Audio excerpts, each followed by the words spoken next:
Panghuli ng isda.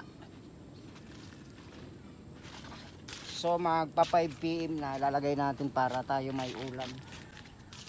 Bago mag alas 6. Makakuha na natin ito.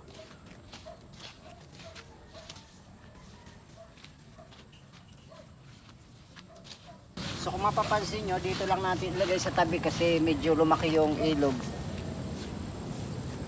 Manghuli lang tayo ng ulam panghapunan.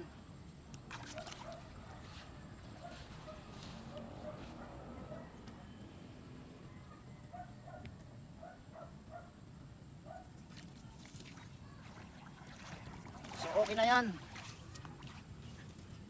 Samahan nyo ako sa paglagay nito para malaman nyo kung paano ilagay yung ating panghuli ng isda.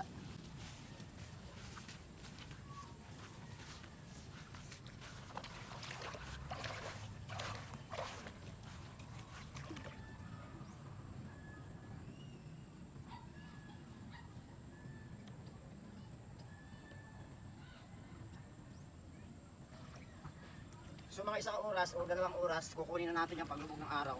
Sigurado may ulam na yan, guys. Yun lang guys, update ko na lang sa inyo kung mayroon na kami mahuli mamaya. Yan siguro. 1 ounce.